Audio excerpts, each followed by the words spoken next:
नमस्कार, जय हिंद, जय भारत। भारतीय अवाम ताकत दल अपने भारतीय भाई बहनों अर्थात अपने देश भारत की जनता अर्थात अपनी भारतीय अवाम से भारतीयता आधारित आपसी श्रद्धा, भारतीयता आधारित आपसी स्नेह, भारतीयता आधारित आपसी प्रेम, भारतीयता आधारित आपसी अखलाक मोहब्बत, भारतीयता आधारित आपसी सहयोग, भारतीयता आधारित आपसी सम्मान, भारतीयता आधारित आपसी एकता, भारतीयता आधारित आपसी भाईचारा तथा भारतीयता आधारित आपसी सद्भाव को समझने व उसे आत्मसात करके वैसा ही और उसी अनुसार आचरण एवं व्यवहार करने हेतु और इसके समस्त भारत में प्रचार प्रसार करने हेतु और इसकी अहमियत और महत्व को प्रत्येक देशवासी को समझाकर उसे अपनाते हुए वैसा ही और उसी अनुसार आचरण एवं व्यवहार करने हेतु और प्रत्येक देशवासी को अपना ही भारतीय भाई बहन मानकर, समझकर, अपनाकर उनके साथ वैसा ही और उसी अनुसार आचरण एवं व्यवहार करने हेतु सतत, सदैव और हमेशा अदब के साथ, आदर के साथ अर्ज करता है, विनती करता है। एक महत्वपूर्ण मतलब कि संवेदना जो कि हमको कल ही करनी चाहिए और जो कि हम नहीं कर पाए, इसके लिए हम क्षमा प्रार्थी हैं।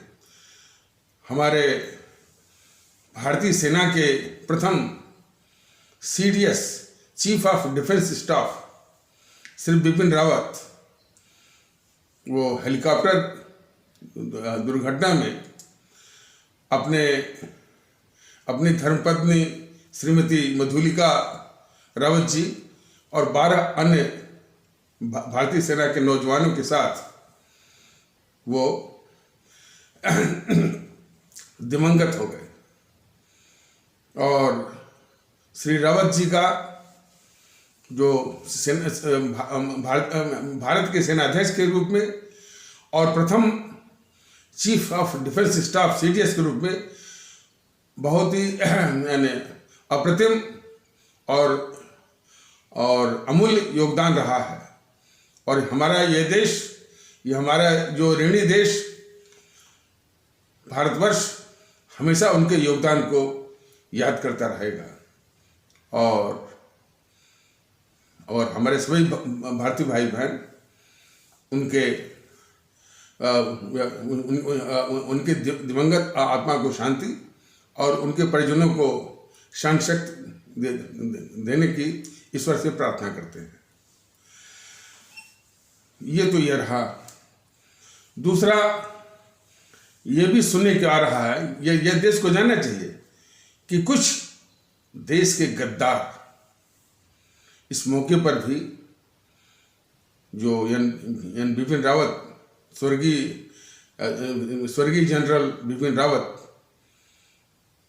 हमारे CDS के निधन पर शोक मनाने के बजाय खुशियां मना रहे हैं। ऐसे ऐसे गद्दार हैं।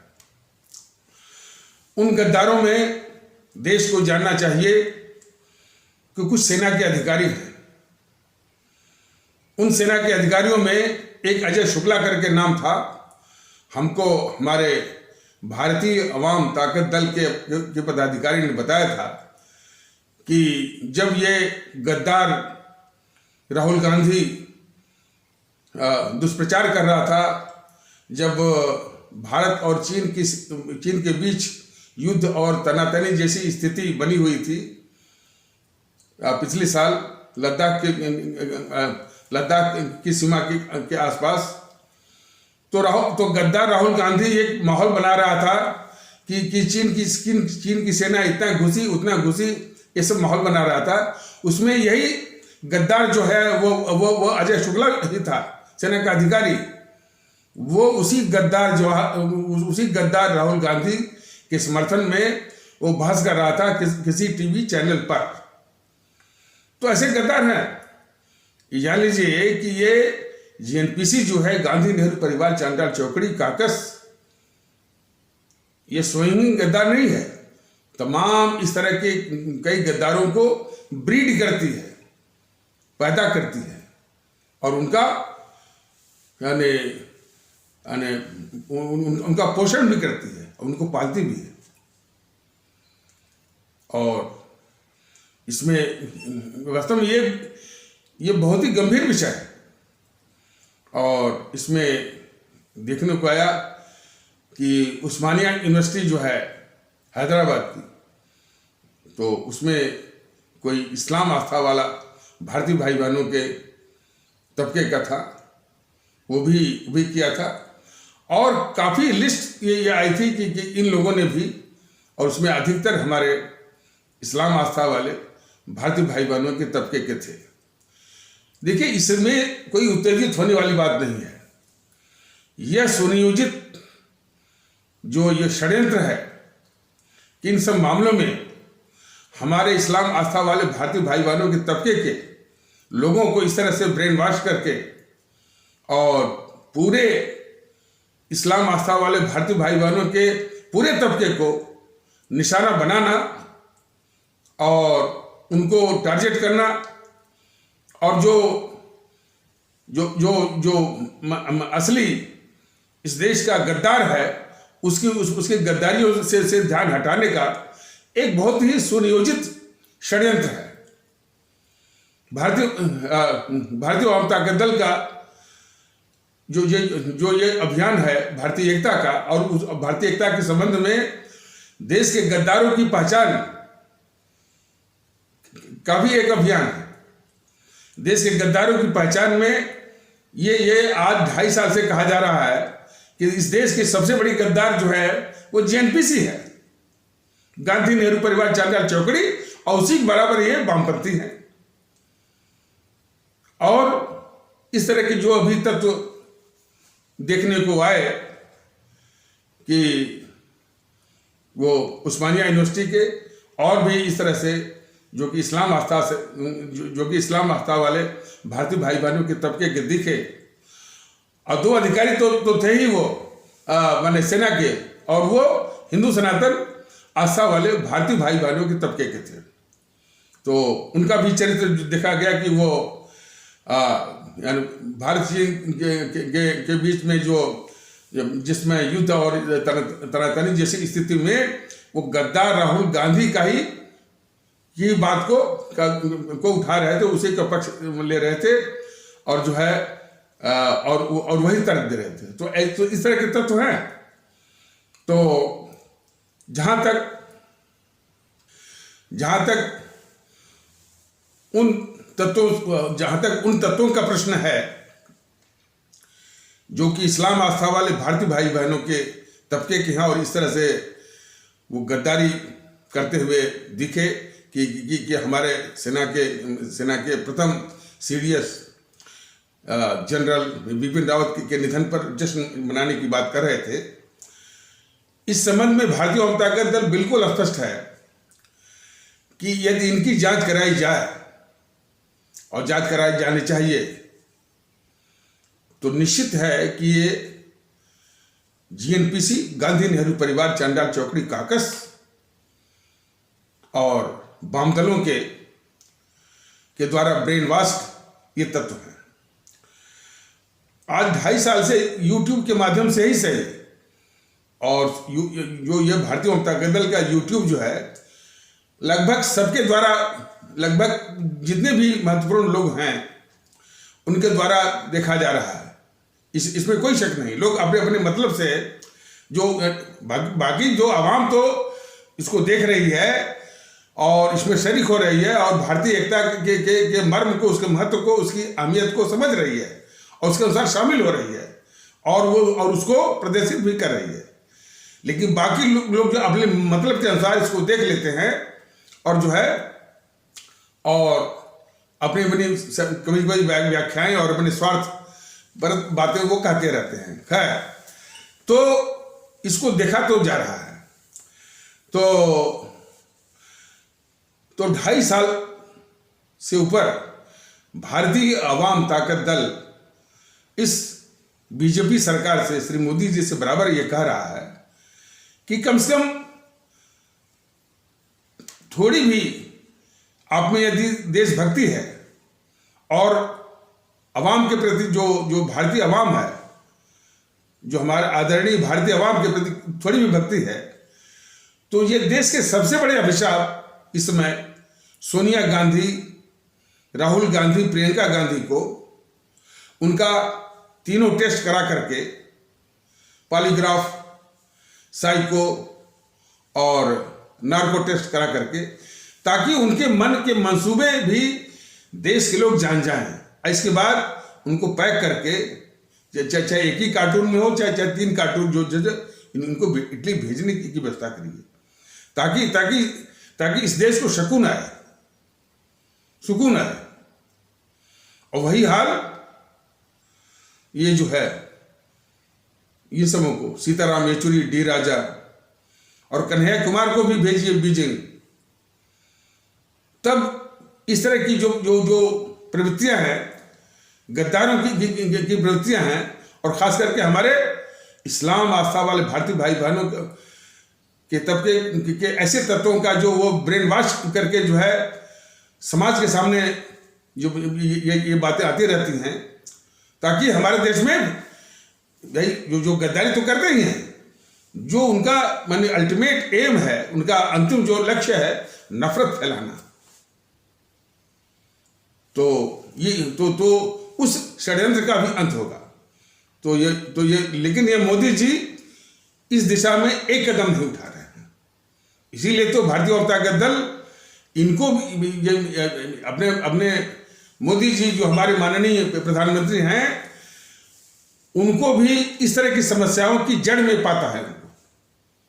इसीलिए भारतीय जनता ताकत दल लगातार कर रहा है कि देश के साथ गद्दारी तो हो रही है, देशद्रोह तो हो रहा है, जिसमें कि सबसे आगे है जीएनपीसी, गांधी नेहरू परिवार, चंद्रा चौकड़ी, वामपंथी और आसिपास आपको दिखते हैं समाजवादी पार्टी के लोग। लेकिन मोदी जी इन सारे देश के दुश्मनों को जो पाल रहे हैं, ये समय समय पर ये आता रहेगा। भारतीय अवाम ताकत दल ये बराबर वो चेता रहा है कि यदि ये जीएनपीसी के कम से कम शुरुआत तो करें, राहुल गांधी, प्रियंका गांधी और सोनिया गांधी को यहाँ से इटली भिजवा दें देश के बाहर, और इन वामपंथियों को, तो इस तरह की जो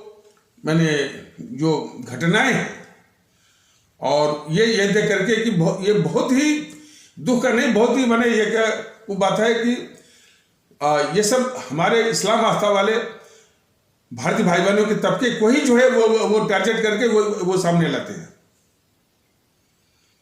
और इस बात का तो कई बार दावा भी किया है, इस बात का तो कई बार भारतीय अवाम ताकत दल ने दावा भी किया है कि जांच करवाइए।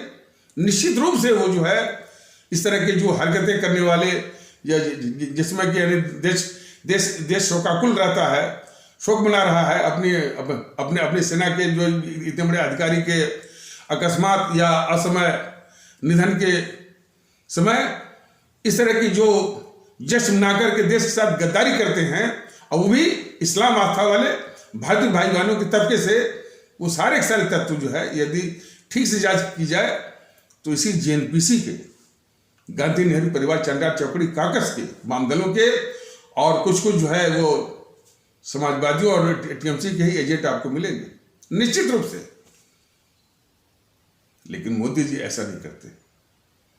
यही मोदी जी की हमारे राष्ट्र के खिलाफ बहुत बड़ी गद्दारी, और देश इसको बहुत अच्छी तरह जाने।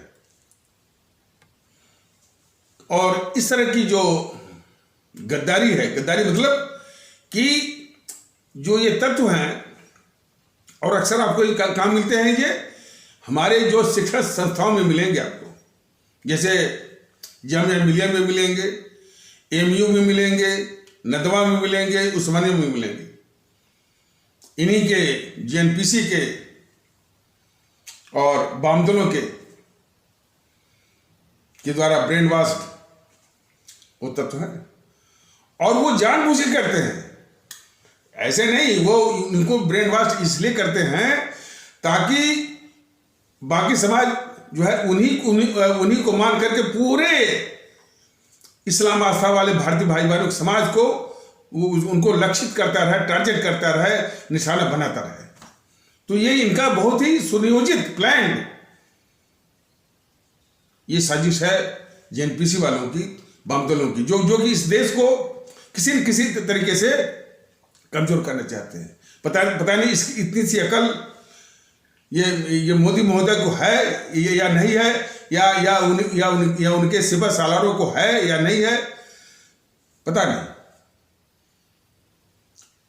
और जेएनपीसी को पालना, जेएनपीसी की रक्षा करना, जेएनपीसी के सारे पापों को धुलना, यह मुल्क की सबसे बड़ी गद्दारी है। अब देखिए, चुनाव आ गया है उत्तर प्रदेश के विधानसभा के 2022 का। अब किस लिहाज से वो अखिलेश यादव जिन्ना का नाम ले लिया। अब उसकी अकल की बलिहारी है कि वो ये सोचा कि हम जिन्ना का नाम ले लेंगे तो कुछ इस्लाम आस्था वाले भारतीय भाई बहनों का वोट मिलेगा। शायद उसको पता नहीं कि भाई जिन्ना से हमारा इस्लाम आस्था वाले भारतीय भाई बहनों का समाज आकर्षित नहीं होता है। लेकिन थोड़ा उसको पूरा ज्ञान नहीं है कि जिन्ना साहब को टारगेट करके इन जेएनपीसी वालों ने अपना पाप छुपाया है, इतना ज्ञान नहीं है। लेकिन वही ज्ञान जो है भारतीय जनता दल बता रहा है कि जिन्ना के नाम पर वोट तो नहीं मिलेगा, लेकिन भारतीय जनता दल उस स्थिति को बिल्कुल साफ करेगा जिसमें जिन्ना साहब को निशाना बना करके इन जेएनपीसी वालों ने, जेएनपीसी का गद्दार मोहनदास करमचंद गांधी और गद्दार जवाहरलाल नेहरू ने सत्ता भी हथियाई और देश भी बांटा, पाकिस्तान भी बनवाया, 25 से 30 लाख लोगों को भी मरवाया और 3 करोड़ ऊपर से 3 करोड़ से ऊपर भारतीय भाई बहनों के घर भी उजाड़े। और ऐसा पाकिस्तान बनवाया कि जो पड़ोसी की तरह रहने के लिए नहीं, जो भारत विरोधी अंतर्राष्ट्रीय साम्राज्यवादी ताकतें हैं उनका एक हथियार बन करके भारत के खिलाफ हमेशा जो है परेशान करने के लिए, उसका खून बहाने के लिए, उसकी प्रगति को रोकने के लिए वो एक जो है एजेंट के रूप में काम करने के लिए पाकिस्तान बनवाया इन दोनों गद्दारों ने, गद्दार मोहनदास करमचंद गांधी और गद्दार जवाहरलाल नेहरू। तो और तमाम वाकयात हैं। और इन सबों ने झूठ क्या फैलाया जेएनपीसी वालों कि हमने आजादी की लड़ाई लड़ी और जो है और हमारे ही जो है वो 1942 के भारत छोड़ो आंदोलन के ही कारण जो है अंग्रेज छोड़ के भागे और जो ये 15 अगस्त 1947 जो है आजादी का दिवस है। ये तीनों झूठ, तीनों झूठ जो है। अब तो खैर मैंने इस पर से यदि हम मैंने अलग से बताया तो ये मुख्य मुद्दा भटक जाने का मैंने आशंका है, भटक जाने की आशंका है। इसलिए जो है अब चीजें धीरे धीरे अनफोल्ड हो रही हैं, सामने आ रही हैं और हकीकत भी सामने आ रही है। और किस तरीके से इन सबों ने इतना बड़ा झूठ खड़ा किया कि ये आजादी की लड़ाई लड़े। और इन बातों को जेएनपीसी वाले भी इन बातों को बीजेपी वाले भी जानते तो हैं, कहते नहीं। एक बार देखा गया कि यही जो सुधांशु त्रिवेदी है प्रवक्ता बीजेपी का, वो बहुत जो है यानी बड़बोला, कौन एक आता है वल्लभ कुमार या गौरव वल्लभ या दुष्यंत कुमार का रहते कि देखिए सांकेतिक रूप में पूछ रहे थे, बताइए कि यानी कौन कांग्रेस पूछ रहे थे कि कौन कांग्रेस का नेता माने आजादी की लड़ाई के दौरान कौन कांग्रेस का नेता जो है वो जो है किस कांग्रेसी नेता को फांसी लगी, कोई नहीं। किस कांग्रेसी नेता को गोली लगी, कोई नहीं। कौन सा वो कांग्रेसी नेता को मैंने इस तरह से मैंने यातना हुई या लाठी लगी कि वो मर गया, सिवाय जो है लाला लाजपत राय के। और कौन कांग्रेसी नेता जो है वो अंडमान निकोबार वाली जो है यातनाओं वाली जेल को काटा है? कोई नहीं। तो ये तो सच्चाई तो है, लेकिन ये सतही असली सच्चाई तो ये है कि यह जो है आजादी की लड़ाई का लिबास पहन करके, मुखौटा पहन करके, उसका एक चेहरा पहन करके यह शुद्ध रूप से अंग्रेजी हुकूमत की दलाली करते रहे, उसके लिए मुखबरी करते रहे, उसकी चमचागिरी करते रहे शुद्ध रूप से। और ये किस लिए बताया जा रहा है? कि हमारे जो आम और साधारण जनता को समझाने के लिए। तो बताइए, जिन अंग्रेजों के खिलाफ हमारे इन अमर शहीदों ने आजादी के लिए अपनी जान दी, कुर्बानी दी, सब कुछ न्यौछावर कर दिया, उन्हीं अंग्रेजी सरकार के ये मुखबिर थे, दलाल थे और चमचा थे, और अपने को दिखा रहे थे कि आजादी की लड़ाई लड़े हैं। तो कितना झूठ जो है सब ये फैलाए हुए थे। अब ये चीजें धीरे धीरे अनफोल्ड हो रही हैं कि सन 42 के भारत छोड़ो आंदोलन के कारण अंग्रेज नहीं भागे थे।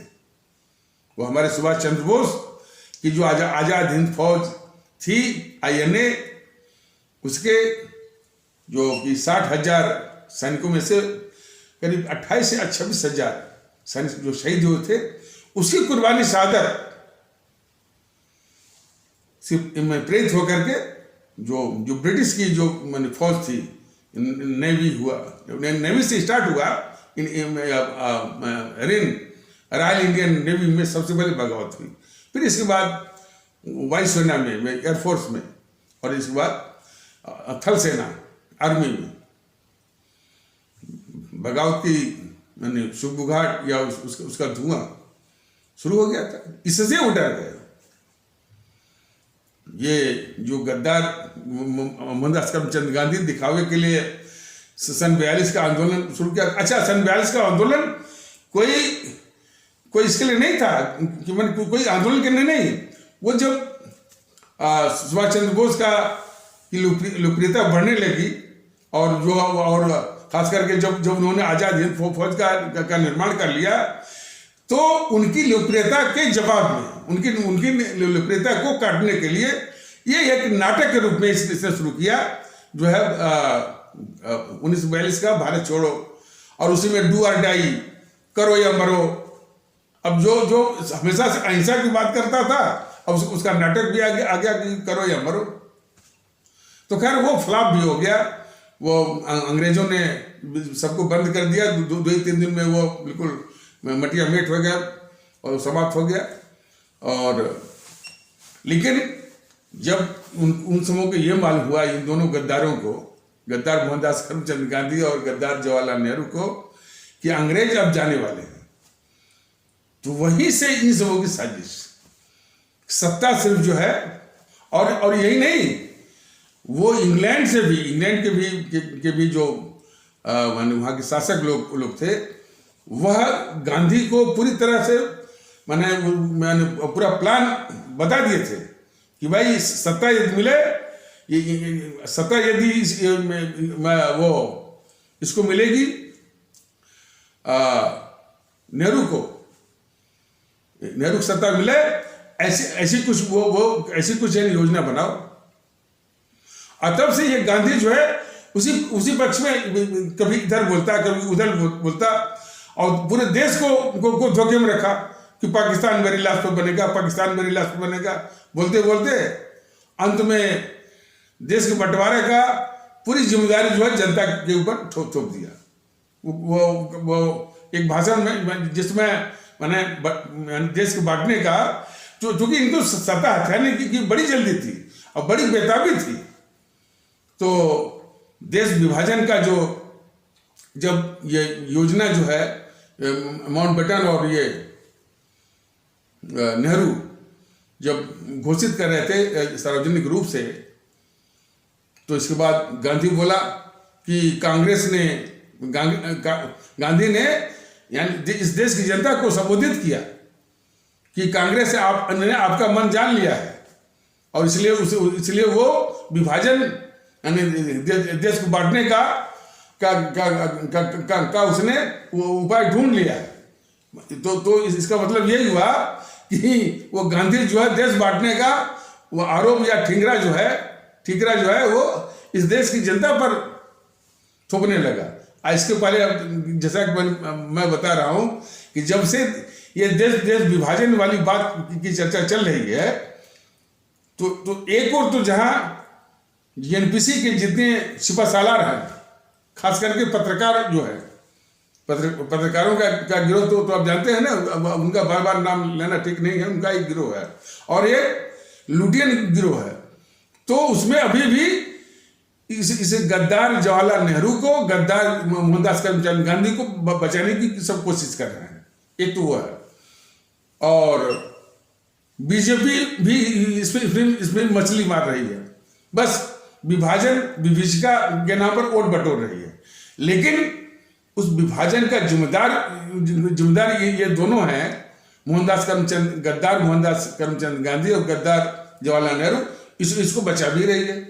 तो बहुत दोगलापंथी की ये नीति माने चल रही है, चलती है ये भारतीय जनता पार्टी कि उसको वोट भी चाहिए और यह इन दोनों गद्दारों को, मोहनदास करमचंद गांधी और जवाहरलाल नेहरू को बचाती भी है।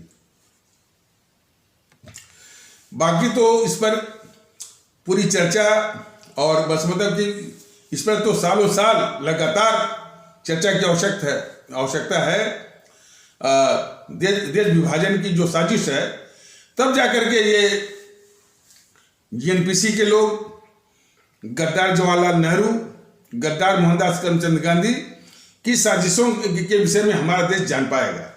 सालों साल इस पर चर्चा होता और YouTube के माध्यम से तो इसकी तो सीमाएं हैं ना। तो लेकिन फिर भी उसको संक्षेप में भारतीय अवाम ताकत दल ये कह रहा है कि दो तथ्य आप बस जान लीजिए। एक तो जो है वो अरुणा आसिफ अली जो प्रयास जिसमें एकता काफी एकता के जज्बे अपने भारतीय भाई बहनों में वो काफी व्याप्त था, उसका उपयोग करके देश न बटे ये बराबर उसको इसी गद्दार मोहनदास करमचंद गांधी को निवेदन कर रही थी, चिट्ठी लिख रही थी, उसको एक बहाने से उसने टाल दिया। और फिर जो है वो दबाव डाल करके जो है वो कांग्रेस की जो है कार्य समिति से और कांग्रेस की जनरल बॉडी यानी सामान्य सभा से भी पारित करवाया और झूठ बोल करके और उलझुल तर्क दे करके। वैसे भी जब ये बात आई थी कि भाई कि वो माउंटबेटन बोला कि है भाई देश विभाजन देश तभी बटेगा या देश विभाजित तभी होगा जबकि इसका प्रस्ताव लाया कांग्रेस। जब ये समाचार मिला देशवासियों को तो देशवासी काफी राहत महसूस करने लगे कि भाई ठीक है, ये जो कांग्रेस है ये अंग्रेजी सरकार के मुखबिर रही, दलाल रही, चमचा रही, लेकिन इस हद तक नहीं जा सकती है कि वो देश बांटे। इतना बड़ा कलंक जो है वो लेने को एफोर्ड नहीं कर सकती। ये लोगों को विश्वास नहीं था। लेकिन ये कांग्रेस कितनी घातक है इस देश के लिए, यानी सत्ता के लिए देश बांट देना, वो उसी दिन साबित हुआ जब इसने देश बांटने का प्रस्ताव पास किया। और उससे भी घातक है कि कांग्रेस ने ही देश को बांटने का प्रस्ताव पास किया हुआ है। यह सच्चाई हमारे देशवासियों से इसने छुपाया है। अब इस संबंध में इस सच्चाई को बीजेपी वाले भी जानते हैं, कोई भी बीजेपी का नेता, प्रवक्ता, मंत्री, जो भी है पदाधिकारी, आज तक ये नहीं कहा कि इसी कांग्रेस ने देश बांटने का प्रस्ताव पास किया हुआ है।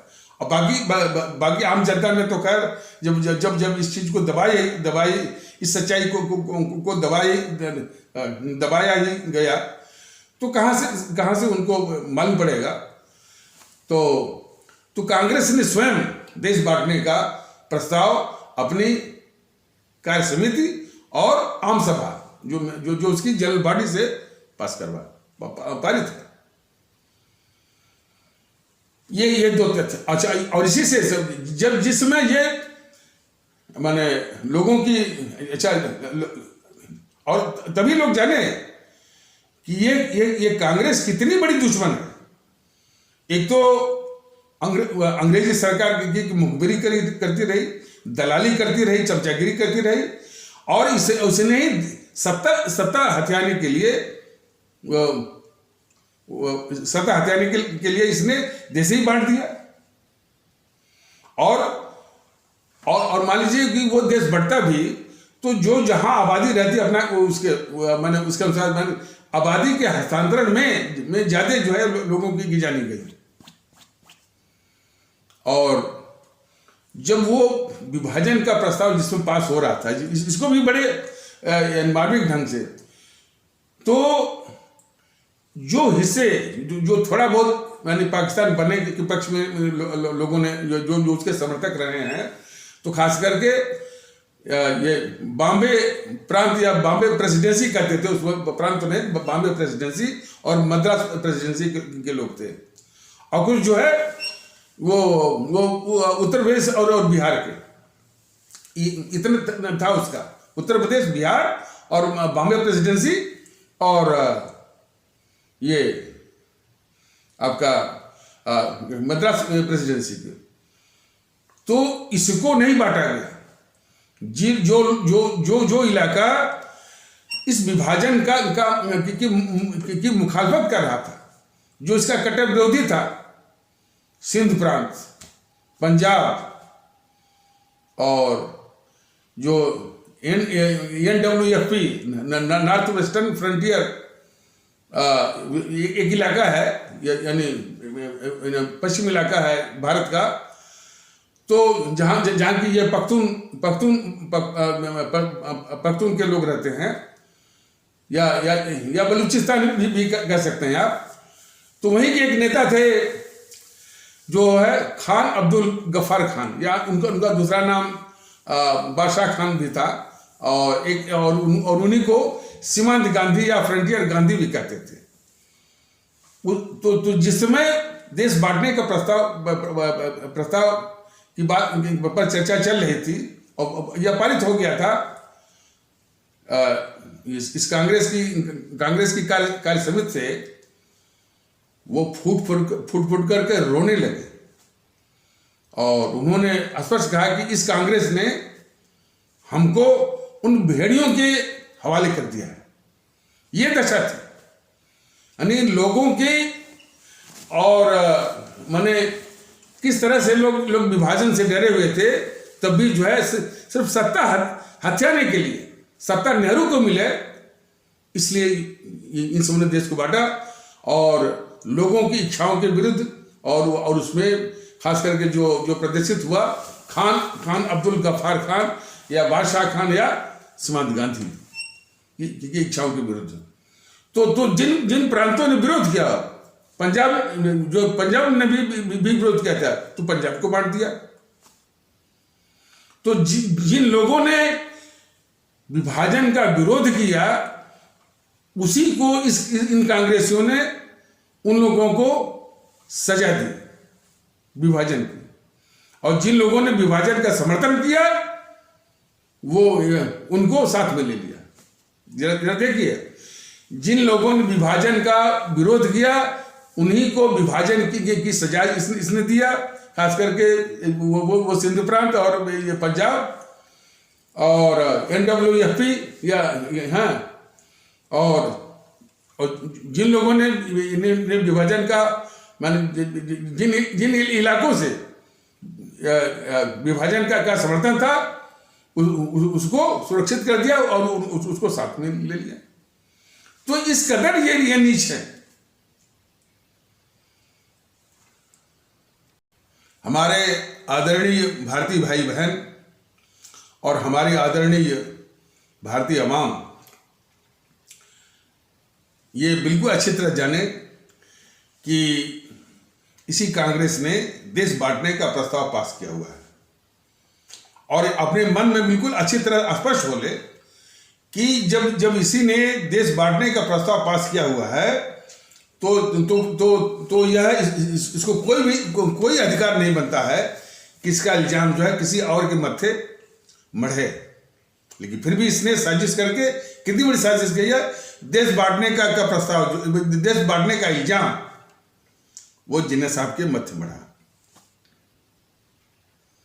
और जिन्ना के नाम पर जो लोग राजनीति करते हैं, अब ये जो योगी आदित्यनाथ जो है, अब जिन्ना वो रट रहा है। मीडिया वाले भी जिन्ना वो रट रहे हैं, यानी जिन्ना को विलेन के रूप में, एक खलनायक के रूप में जो रट रहे हैं।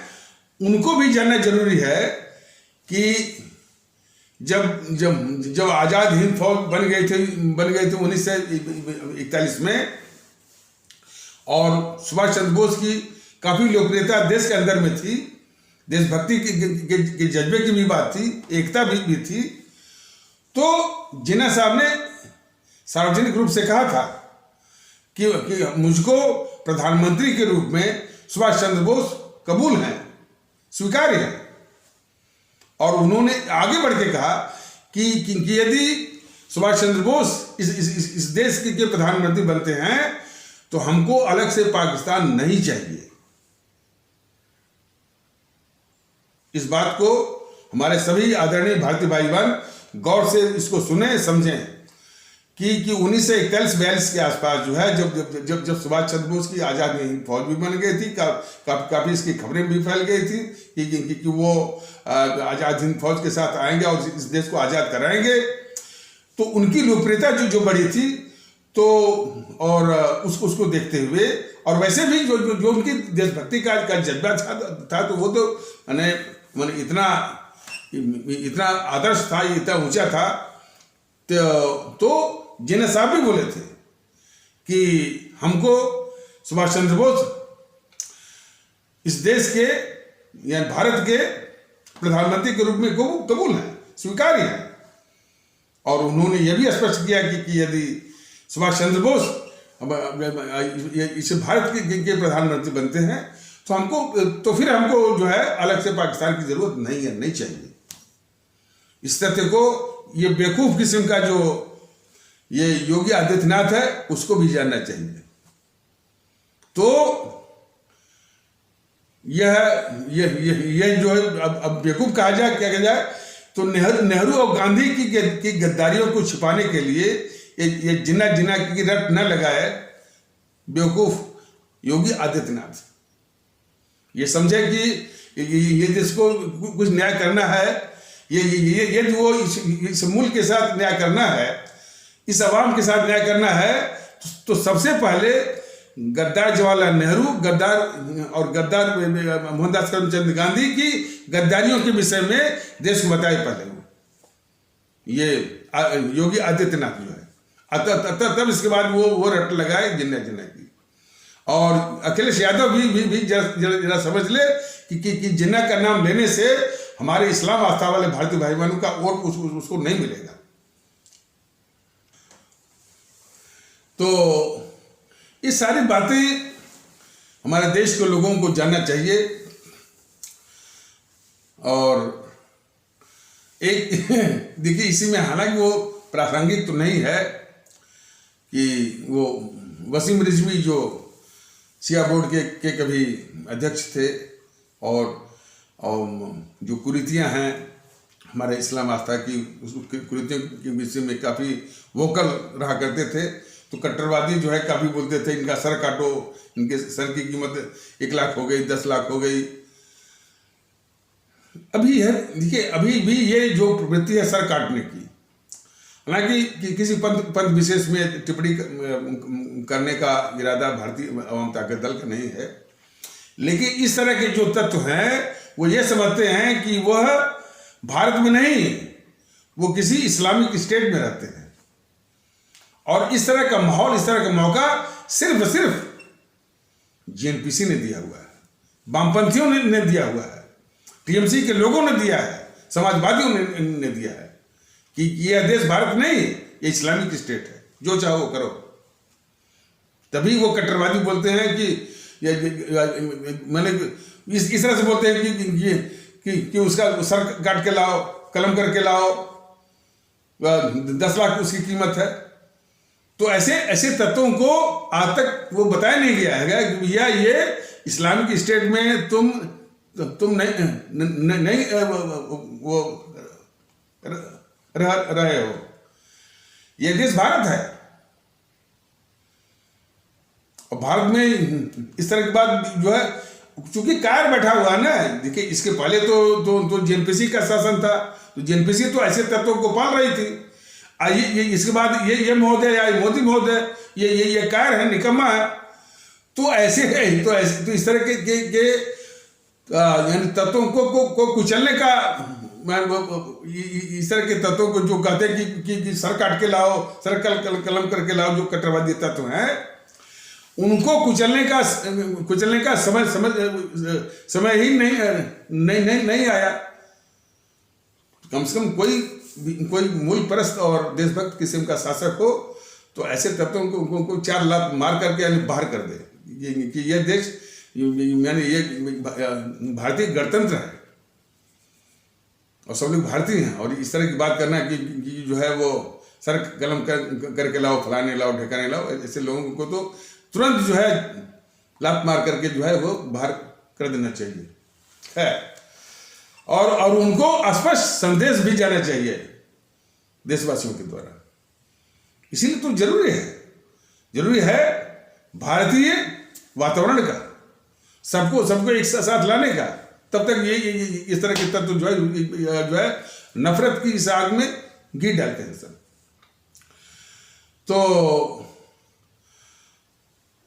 तो इस संबंध में जो शायद मैंने दो वीडियो पीछे जो ये बात बोली गई थी कि जब इस तरह का नारा कोई गद्दार लगाता है कि भारत तेरे टुकड़े होंगे, भारत की बर्बादी तक जंग जारी रहेगी, कोई संवेदना नहीं दिखती है। और वही जो पांथिक के रूप में कहे कि भाई हिंदू सनातन तेरे टुकड़े होंगे, हिंदू तेरे टुकड़े होंगे, या मंदिर तेरे टुकड़े होंगे, राम मंदिर तेरे टुकड़े, तब इनकी आत्मा जागती है।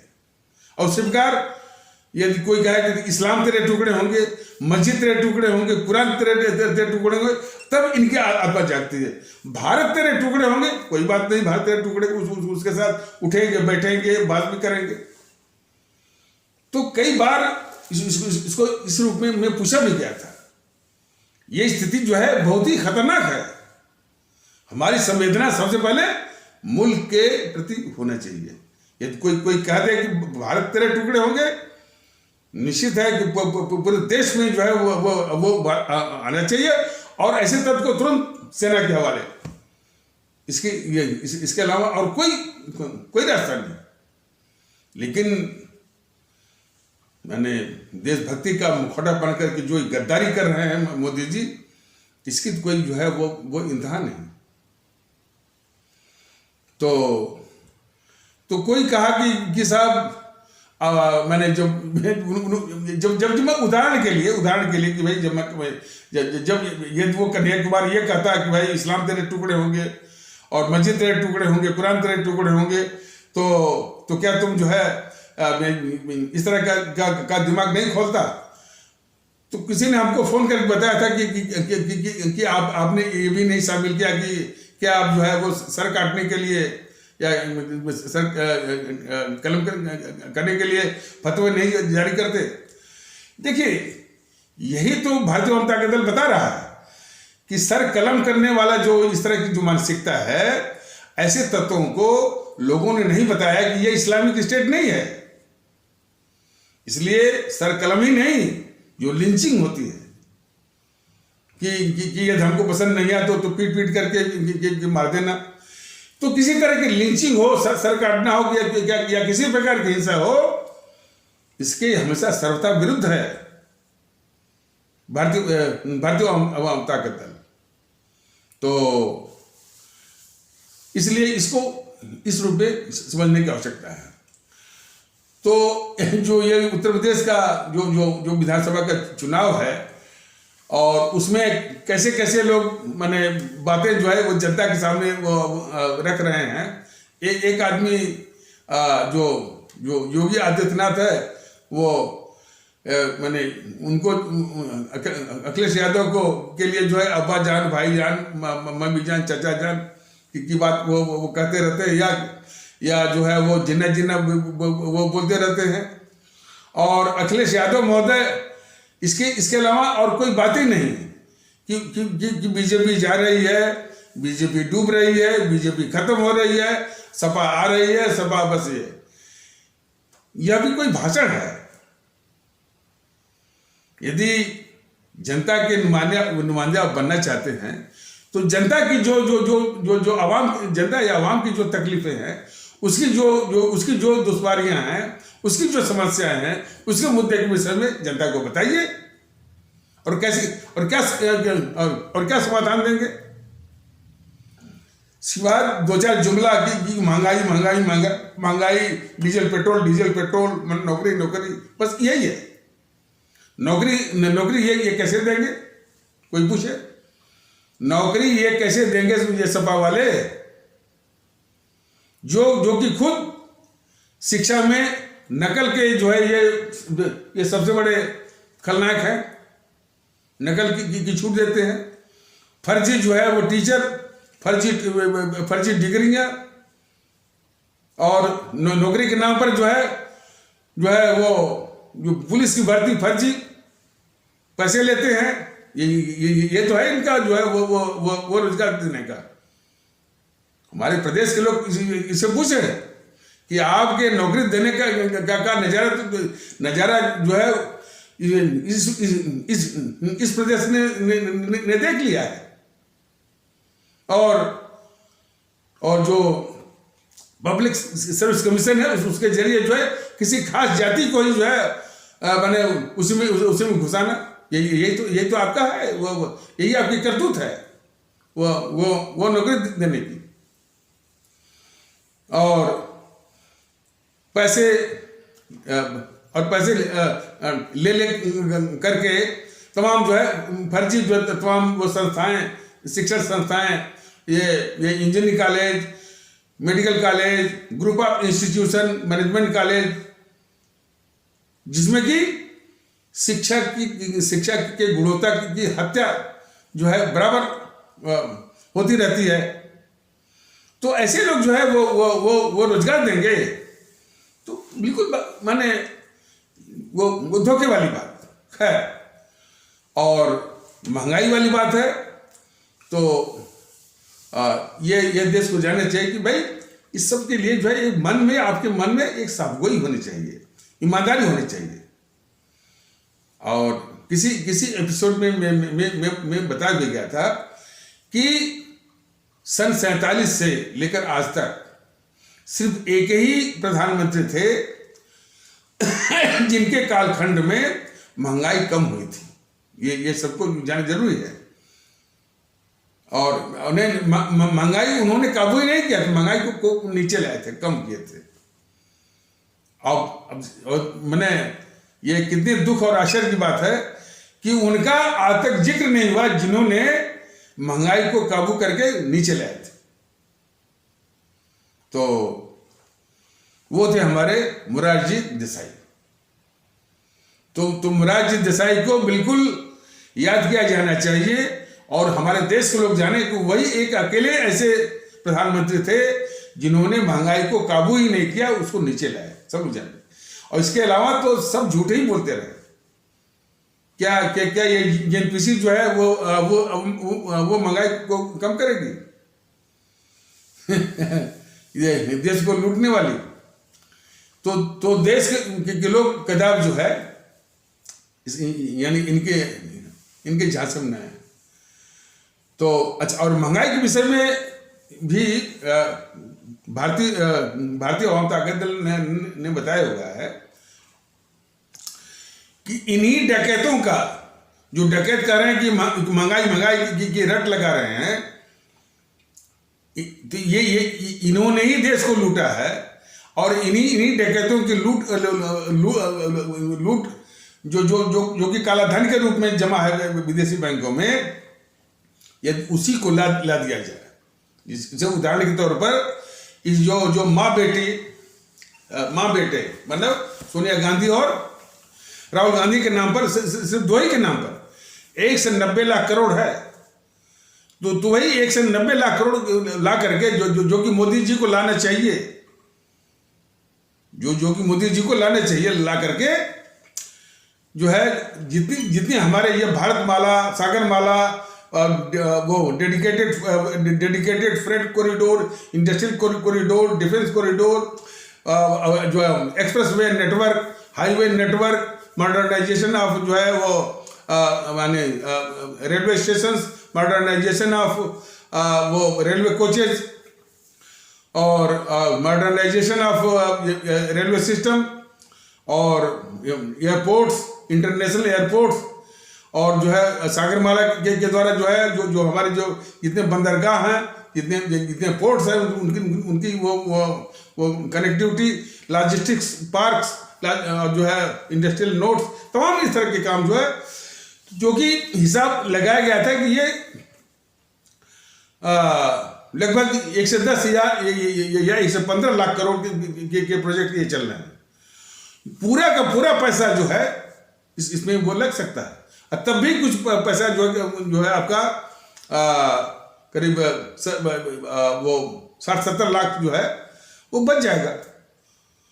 तो 60-70 लाख करोड़, लाख ने 60-70 लाख करोड़ से जो अपना इस पर डीजल पर, पेट्रोल पर सब्सिडी देने से, और खास करके डीजल पर सब्सिडी देने से, छूट देने से कीमतें अपने आप जो है कम हो जाएंगी। लेकिन ये जिन लोगों ने इस देश को लूटा है, जो ये रट लगा रहे हैं महंगाई, कोई भी नहीं कर रहा है कि जो काला धन है उसी को ला करके महंगाई को कम कीजिए, नहीं कर रहा, क्योंकि इन्हीं का तो काला धन है। एनपीसी का काला धन है, अखिलेश का काला धन है, मायावती का काला धन है, जो टीएमसी के लोग हैं उन्हीं का तो काला धन है। तो वो एक शब्द नहीं बोल रहे हैं। तो हमारे देश के लोग, विशेष करके हमारे उत्तर प्रदेश के आदरणीय भारतीय भाई बहन जरूर इसको देखें और समझें, इस पर नहीं बोलेंगे सर। तो सिर्फ इतने से यानी उनकी ओर आकर्षित नहीं होना कि बीजेपी खत्म हो रही है, बीजेपी जा रही है, बीजेपी डूब रही है और हम आ रहे हैं, इससे जो है वो बात बनेगी। खैर, तो और भारतीय जनता दल ने मैंने कई बार इसको बताया हुआ है कि जनता की जो समस्याएं हैं, खास करके गांव गिराज, हमारे किसान हैं, हमारे और भी गांव के लोग, उनकी समस्याओं से अवगत है, और उनकी समस्याओं को दूर करने के लिए उसने एक ही बात कहा कि जो माने जो तंत्र है हमारा, मशीनरी, जो कर्मचारियों का तंत्र है, या जो डिलीवरी सिस्टम है, उसमें भ्रष्टाचार, पक्षपात और हरामखोरी, ये तीन जो है बड़े खतरनाक अवगुण हैं सरकारी तंत्र के। और उसी चलते जो भारतीय भाई बहन है, जो गरीब भारतीय भाई बहन है, जो मजलूम भारतीय भाई बहन है, उसको वो सेवा और वो सम्मान नहीं मिल पाता है। तो इसके लिए ये कई बार बताया गया कि भारतीय जनता दल बिल्कुल इस बात का पक्षधर है कि हमारे परम आदरणीय राष्ट्रभक्त शिरोमणि नेताजी सुभाष चंद्र बोस का जो शासन मॉडल है, वो मॉडल, और फिर उसको पूरा करने के लिए हमारे आदरणीय सम्राट औरंगजेब का जो शक्ति, अनुशासन और नियम और कानून पालन का जो मॉडल है, दोनों को मिला करके इस तरह की सारी समस्याओं को वो दूर करने का प्रयास करेगा, और जिसमें इस तरह की कोई तकलीफ, कोई बात, कोई शिकायत के लिए जो है कोई गुंजाइश नहीं रहेगी। और खास करके कीमतों पर नियंत्रण, ये सब मालूम है उसके। कीमतों पर नियंत्रण, किसान जो जो जो जो पैदा कर रहा है उसको वो तय कर देते हैं कि इसका एमएसपी है, जिससे धान जो है वो 1900 रुपये क्विंटल, मान लीजिए 1900 या 1300 जो भी है, वो खरीदने वाला कोई नहीं है। तो सरकार के द्वारा पूरा यानी इसको खरीदना भी और वो करना, और बाकी चीजें जो जैसे मान लीजिए आपके सब्जी है, फल है, उसके लिए जो है मंडी में जो जो जो बिचौलिए हैं। अच्छा, मैंने एक बार देखा है कि मंडी परिषद भी रहती है। ये सारे मंडी परिषद वगैरह वगैरह होने के बावजूद भी जो बिचौलियों का जो साम्राज्य है, जो उनकी जो दादागिरी है और उनकी जो माफियागिरी है, उससे जो है हमारे किसान भारतीय भाई बहन मुक्त नहीं हो पाते हैं। तो ये सारी जो माफियागिरी है, दादागिरी और बिचौलियापन है, उसको भी दूर करेगा ताकि हमारे किसान भारतीय भाई बहनों को यानी जो माकूल और उचित जो है वो पैसे मिल सके, और जो हमारा ग्राहक है जो खरीदता है उसको भी वो सस्ता मिले। तो सबको संभव है, ऐसी बात नहीं है, बशर्ते आपकी नीयत साफ हो। जितने भी आड़तिया हैं, जितने भी बिचौलिया हैं मंडियों में, आप पता करेंगे उसमें 90% से उससे ऊपर वो जेपीसी की मिलेगी, वो कांग्रेसियों की मिलेंगी। और ये सब बात बीजेपी वाले जानते हैं, लेकिन ऐसा वो करेंगे नहीं। देखिए, जो बीजेपी के सिखाए पढ़ाए वो जो आते हैं तोते भारतीय जनता दल से बात करते हैं, उससे ये लगता है कि बीजेपी के लोग या और भी पार्टियों के लोग भारतीय जनता दल कम से कम यूट्यूब के माध्यम से क्या कहना चाहता है, मैंने इससे कोई सरोकार दिखता ही नहीं है कि वो किस रूप में वो इसको समझते हैं। इसीलिए काफी आश्चर्य होता है कि भाई देखिए, जैसे भारतीय जनता पार्टी के जो सिखाए बड़े आते हैं, बात करते हैं, कहते हैं कि यूट्यूब वाले सर जरा सनातन का ख्याल करें। अरे भाई, भारतीय जनता दल अपने जो आदरणीय भारतीय भाई बहन हैं, हमारे आदरणीय भारतीय आवाम है, उसी की बात कर रहा है। सनातन हो चाहे इस्लाम हो चाहे कोई भी हो, वो सब इसी आवाम के लिए है। और भारतीय जनता दल का तो किसी भी सनातन से, किसी भी इस्लाम से और किसी भी जो है वो ईसाई और सिख पंथ से कोई विरोध है ही नहीं, बल्कि उसको आदर है, सलाम है। इतनी सी बात। लेकिन केंद्र बिंदु कौन है? हमारे आदरणीय भारतीय अवाम और हमारा मुल्क, ये केंद्र बिंदु है। इसी केंद्र बिंदु के इर्द गिर्द जितनी भी बातें हैं उस पर उसी पर ये भारतीय जनता दल ये उसको समझाता है और बल देता है। इसीलिए एकता की बात वो बराबर करता है। तो कभी कभी ये बीजेपी वाले कहते हैं कि बीजेपी वाले जो सिखाए पड़ा है कि साहब वो यूट्यूब वाले का, यूट्यूब वाले सर का तो सब कुछ ठीक है, लेकिन जो मुसलमानों को भी साथ में लेते हैं। अब इस तरह की सोच पर जो मुसलमानों को साथ में लेते हैं, यही चीज जो है वो नापसंद है। अब बताइए, अब इस तरह की सोच का जवाब क्या होगा? जब भारतीय जनता दल पूरी एकता की बात करता है, सबको एक साथ लेने की बात करता है, और एक साथ लेने में ही ये पूरी आवाम की भलाई है और इस देश की भलाई है। और इसी को तो लोग समझ रहे हैं, इसी चीज को लोग समझ रहे हैं। और एकता मतलब सबको भारतीय समझना। ये देखिए, ये शब्दों तक ही इसके महत्व नहीं है। जिस वक्त ये नजरिया, ये दृष्टिकोण और ये जज्बा कि भाई फर्क कैसा, आप यदि इस निगाह से देखें कि मुसलमान है तो आपको फर्क दिखेगा। आप देखेंगे नहीं भाई, ये तो अपना ही भाई है, ये अपना ही भारतीय भाई है। उसकी आस्था कुछ भी हो सकती है। उसकी आस्था इस्लाम है, हिंदू है, सिख है, वो हुआ करे। अपना जो है वो व्यक्तिगत रूप से घरों में उसको निभा रहा है, उसका निर्वहन कर रहा है। लेकिन हमारा जो उससे नाता है और हमारा जो जो उससे लगाव है, जो आकर्षण है, कि वो हमारा भारतीय भाई बहन है। देखिए कि तो इस व्यवहार में और इस दृष्टिकोण में कितना फायदा है और कितना आराम है। तो इसी को समझा। और ये इन चीजों का माने प्रचार भी, न तो प्रचार न तो विज्ञापन, यही चीज जो है, जो विकसित देश है, खासकर जापान वगैरह में जाइए, वहां वातावरण कि भाई हम जापानी हैं, बात खत्म हो गई। और वो किस जात के हैं, फलाने हैं, ढेकाने हैं, इस पर वो देखते नहीं। ये बीमारी जो भारत में, अपने देश में है कि नहीं भाई हम भारतीय होंगे चाहे नहीं होंगे, लेकिन हम ठाकुर जरूर हैं, हम ठाकुर हैं और हम ब्राह्मण हैं, चुरके वाले ब्राह्मण, हम मुसलमान हैं भाई, हम पठान वाले मुसलमान हैं। इस सारी बातों को खत्म करना होगा। हमारा वजूद जो है कि हम भारतीय हैं, इसकी बहुत जरूरत है। तो पूरे देश में एकता की आवश्यकता है। और भारतीय जनता दल को यदि अपने अवाम का आशीर्वाद मिलता है और उपकरण हाथ में आता है, तो जैसा कि अभी बताया गया है, उसी के अनुसार जो है आपकी खिदमत करेगा, इस मुल्क की खिदमत करेगा और आपको भारतीय नागरिक की प्रतिष्ठा बख्शते हुए आपकी वो इज्जत देते हैं।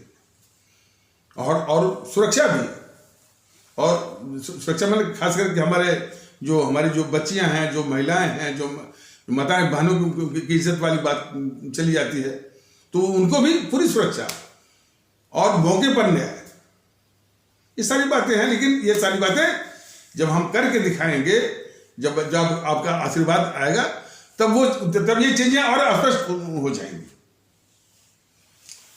तो इसीलिए लेकिन इसके पहले ये जो शक्तियां हैं विघटनकारी, भारतीय जनता पार्टी, जेएनपीसी, गांधी नेहरू परिवार, चांदा चौकड़ी, कांग्रेस या कांग्रेस, समाजवादी पार्टी, बहुजन समाज पार्टी और आरजेडी, जेडीयू, जेडीएस, टीएमसी और Shiv Sena, NCP, TDP, DMK, AIADMK, Akali, इन सबको नष्ट में नाबूद करना होगा। तभी ये हमारा माहौल, हमारा परिवेश, हमारा वातावरण पाक होगा, साफ होगा। पाक करना जरूरी है। और यदि पाक करना है तो इनको नष्ट में नाबूद करना होगा, जड़ से इनको समाप्त करना होगा। जड़ से समाप्त करने के लिए हमारे जो चाणक्य जी हैं, वो मशहूर हैं। वो कैसे जड़ से समाप्त किए थे? कुछ की जड़ में मट्ठा डाल करके, कि फिर वो उस जगह कुछ जो है वो उग ही नहीं पाए, जमेगा ही नहीं। तो इन शक्तियों को नष्ट में नाबूद करने के लिए मन में ठानी है, तभी कुछ जो है अच्छी बात की शुरुआत संभव है।